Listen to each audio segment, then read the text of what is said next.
ವರ್ಷದ 2ನೇ ಚಂದ್ರಗ್ರಹಣ. ಈ ರಾಶಿಗಳಿಗೆ ಸಂಕಷ್ಟ ತಪ್ಪಿದ್ದಲ್ಲ. ಸಂಪೂರ್ಣ ಮಾಹಿತಿ ನಿಮಗಾಗಿ.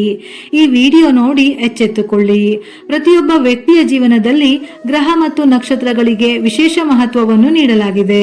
ಜ್ಯೋತಿಷ್ಯ ಶಾಸ್ತ್ರದ ಪ್ರಕಾರ ಗ್ರಹಗಳ ಸ್ಥಾನ ಬದಲಾವಣೆಯಾದಂತೆ ವ್ಯಕ್ತಿಯ ಅದೃಷ್ಟವೂ ಬದಲಾಗುತ್ತದೆ. ಇದರಲ್ಲಿ ಸೂರ್ಯ ಮತ್ತು ಚಂದ್ರಗ್ರಹಣಕ್ಕೆ ಮಹತ್ವಪೂರ್ಣವಾದ ಸ್ಥಾನವನ್ನು ನೀಡಲಾಗಿದೆ.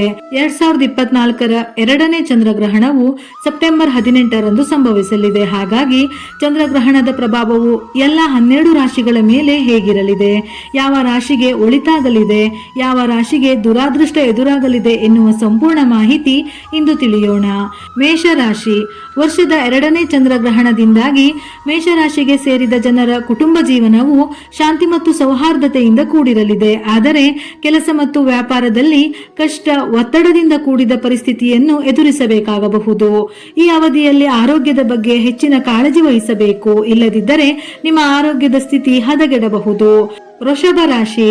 ವೃಷಭ ರಾಶಿಯ 12ನೇ ಮನೆಯಲ್ಲಿ ಚಂದ್ರಗ್ರಹಣ ಸಂಭವಿಸಲಿದೆ. ಹಾಗಾಗಿ ಈ ರಾಶಿಗೆ ಸೇರಿದ ಜನರು ಆರ್ಥಿಕ ವಿಷಯಗಳಿಗೆ ಸಂಬಂಧಿಸಿದಂತೆ ಸಾಕಷ್ಟು ಕಷ್ಟವನ್ನು ಎದುರಿಸಬೇಕಾಗಬಹುದು.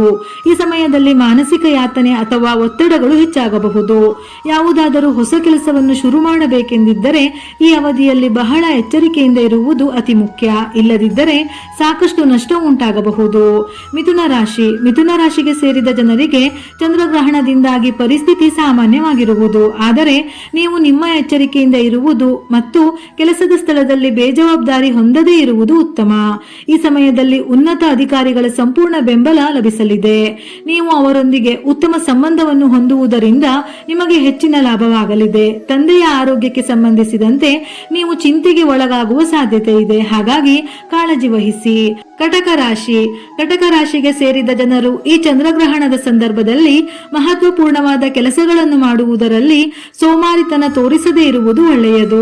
ಈ ಸಮಯದಲ್ಲಿ ಪ್ರಗತಿ ಮತ್ತು ಯಶಸ್ಸನ್ನು ಗಳಿಸಲು ಉನ್ನತ ಅನುಭವಿ ವ್ಯಕ್ತಿಗಳ ಸಲಹೆಯನ್ನು ಪಡೆಯುವುದು ಲಾಭದಾಯಕವಾಗಿರಲಿದೆ.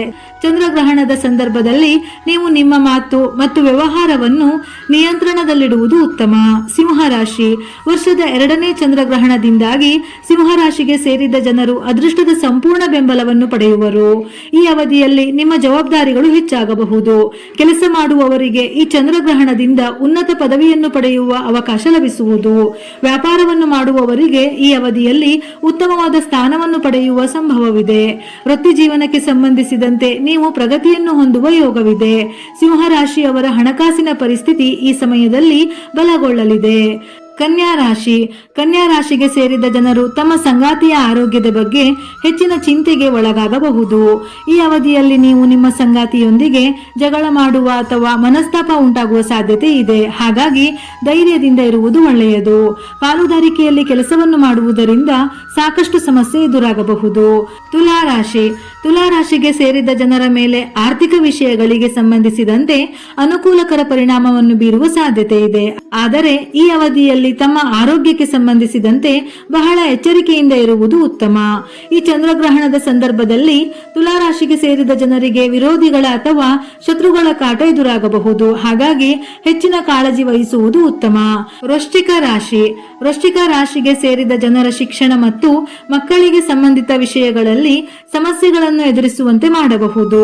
ಕೆಲಸ ಮತ್ತು ವ್ಯಾಪಾರ ಮಾಡುವವರು ಈ ಅವಧಿಯಲ್ಲಿ ಸಾಕಷ್ಟು ಸವಾಲುಗಳನ್ನು ಎದುರಿಸಬೇಕಾಗುತ್ತದೆ. ಆರ್ಥಿಕ ವಿಷಯಗಳಿಗೆ ಸಂಬಂಧಿಸಿದಂತೆ ಬುದ್ಧಿವಂತಿಕೆಯಿಂದ ನಿರ್ಧಾರಗಳನ್ನು ತೆಗೆದುಕೊಳ್ಳುವುದು ಒಳ್ಳೆಯದು. ಧನುರಾಶಿ. ಧನುರಾಶಿಗೆ ಸೇರಿದ ಜನರು ತಮ್ಮ ತಾಯಿಯ ಆರೋಗ್ಯದ ವಿಷಯಕ್ಕೆ ಸಂಬಂಧಿಸಿದಂತೆ ಸಾಕಷ್ಟು ಚಿಂತೆಗೆ ಒಳಗಾಗುವ ಸಾಧ್ಯತೆ ಇದೆ. ಕೆಲಸದ ಸ್ಥಳದಲ್ಲಿ ಹೆಚ್ಚಿನ ಒತ್ತಡಕ್ಕೆ ಒಳಗಾಗಬಹುದು. ಸಂಪತ್ತು ಮತ್ತು ವಾಹನವನ್ನು ಖರೀದಿಸುವ ಅಥವಾ ಮಾರಾಟ ಮಾಡುವ ವಿಷಯಗಳಲ್ಲಿ ಅವಸರದ ನಿರ್ಧಾರಗಳನ್ನು ತೆಗೆದುಕೊಳ್ಳದೇ ಇರುವುದು ಉತ್ತಮ. ಇಲ್ಲದಿದ್ದರೆ ಸಾಕಷ್ಟು ನಷ್ಟ ಉಂಟಾಗಬಹುದು. ಮಕರ ರಾಶಿ. ಯಾವುದೇ ರೀತಿಯ ಅಪಾಯಕಾರಿ ಕೆಲಸಗಳಲ್ಲಿ ಭಾಗವಹಿಸದೇ ಇರುವುದು ಉತ್ತಮ. ಈ ಸಂದರ್ಭದಲ್ಲಿ ಮಕರ ರಾಶಿಗೆ ಸೇರಿದ ಜನರು ಹಣವನ್ನು ಹೂಡಿಕೆ ಮಾಡುವಾಗ ಬಹಳಷ್ಟು ಯೋಚನೆ ಮಾಡಿದ ನಂತರ ನಿರ್ಧಾರ ತೆಗೆದುಕೊಳ್ಳುವುದು ಒಳ್ಳೆಯದು. ಇಲ್ಲದಿದ್ದರೆ ಧನ ಹಾನಿಯಾಗುವ ಸಾಧ್ಯತೆ ಇದೆ. ಈ ರಾಶಿಗೆ ಸೇರಿದ ಜನರು ಸ್ನೇಹಿತರು ಮತ್ತು ಒಡಹುಟ್ಟಿದವರೊಂದಿಗೆ ಜಗಳ ಅಥವಾ ಮನಸ್ತಾಪ ಉಂಟಾಗುವ ಸಾಧ್ಯತೆ ಇದೆ. ಹಾಗಾಗಿ ಕಾಳಜಿ ವಹಿಸಿ. ಕುಂಭರಾಶಿ. ಕುಂಭರಾಶಿಗೆ ಸೇರಿದ ಜನರಿಗೆ ಈ ಸಂದರ್ಭದಲ್ಲಿ ಮನೆಯಲ್ಲಿ ಒತ್ತಡದ ಪರಿಸ್ಥಿತಿ ಉಂಟಾಗುವ ಆಗುವ ಸಾಧ್ಯತೆ ಇದೆ. ಹಾಗಾಗಿ ನೀವು ನಿಮ್ಮ ಮನೆಯವರೊಂದಿಗೆ ಸಂತೋಷದಿಂದ ಕೆಲವು ಸಮಯಗಳನ್ನು ಕಳೆಯುವ ಬಗ್ಗೆ ಯೋಜನೆಯನ್ನು ರೂಪಿಸಿ. ಹಾಗೆ ಮಾಡಿದ್ದಲ್ಲಿ ಪರಿಸ್ಥಿತಿ ಸುಧಾರಿಸಬಹುದು. ಮೀನರಾಶಿ, ಈ ಸಮಯದಲ್ಲಿ ಸಾಕಷ್ಟು ಒತ್ತಡಕ್ಕೆ ಒಳಗಾಗುವ ಸಾಧ್ಯತೆ ಇದೆ. ತಮ್ಮ ಆರೋಗ್ಯದ ಬಗ್ಗೆ ಹೆಚ್ಚಿನ ಕಾಳಜಿಯನ್ನು ವಹಿಸಬೇಕಾಗುತ್ತದೆ. ಕುಟುಂಬದ ಜೀವನದಲ್ಲಿ ಸಾಕಷ್ಟು ಸಮಸ್ಯೆ ಉಂಟಾಗುವ ಸಾಧ್ಯತೆ ಇದೆ. ಹಾಗಾಗಿ ನೀವು ಈ ಅವಧಿಯಲ್ಲಿ ಸಾಕಷ್ಟು ಎಚ್ಚರಿಕೆಯಿಂದ ಇರುವುದು ಒಳ್ಳೆಯದು. ವಿಡಿಯೋ ಇಷ್ಟ ಆಗಿದ್ದಲ್ಲಿ ಮರೆಯದೆ ಲೈಕ್ ಮಾಡಿ. ಹೆಚ್ಚಿನ ಮಾಹಿತಿಗಳಿಗಾಗಿ ನಮ್ಮ ಫೇಸ್ಬುಕ್ ಪೇಜ್ ಅನ್ನು ಫಾಲೋ ಮಾಡಿ. ಇದೇ ರೀತಿಯ ಮನಮುಟ್ಟುವ ಉಪಯುಕ್ತ ಮಾಹಿತಿಗಳಿಗಾಗಿ ಮತ್ತೆ ಭೇಟಿಯಾಗೋಣ.